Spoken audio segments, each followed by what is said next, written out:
Dawn was cool enough to sit down with me and walk around all the places in these photographs, all the places they ran, the bars that they went to, the police station that they took over, places they had fights, places that they met up with other groups and partied.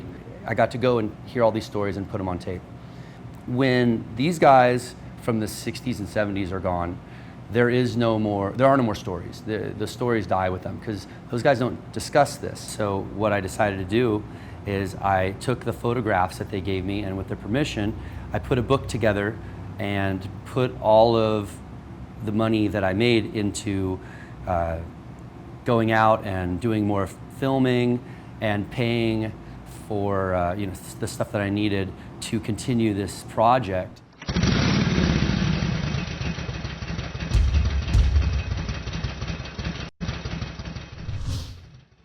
Over 100 members of the Heathens Motorcycle Club accompanied their leader Lowell Phillips on his last ride in Santa Maria today. They wanted to carry out his last wish, to be buried with his Harley Davidson. Phillips, who was the president of the Heathens in Santa Maria, was shot to death last week. Why did you bury the motorcycle with him? Because it belongs with him, and I could never see anybody else on it. Police call it an unprovoked killing. Senseless and ironic. Members of the Heathens Motorcycle Club, a Southern California group, say they're all just like a family. Heathens forever, forever heathens. My family, we did family things together, but wasn't like my bike family. Why we started a motorcycle family was because we didn't want to be known as a outlaw biker type, but although we kind of flashed our colors around a little bit, yep, we're Heathens, we're here.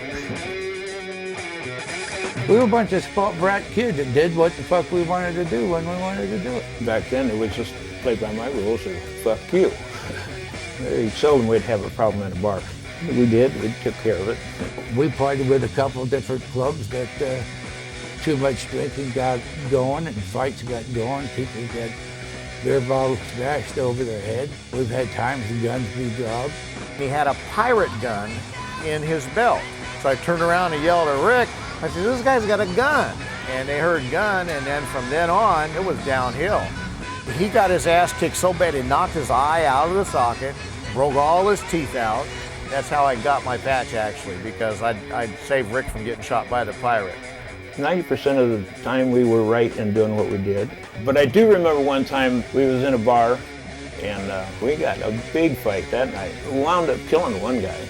So I was sitting handcuffed in the cop car, and I hear on the radio, well, we have one dead and another one injured. I'm thinking, holy shit. If I'd known there was dead, I would have ran faster, man. I didn't know nobody died. We just fight with these guys. And the cops knew, man. They told us, well, just let you motherfuckers kill yourself.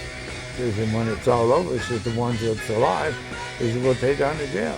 But it's just the times that we went through, and it wasn't only me. It was, everybody that flew a patch.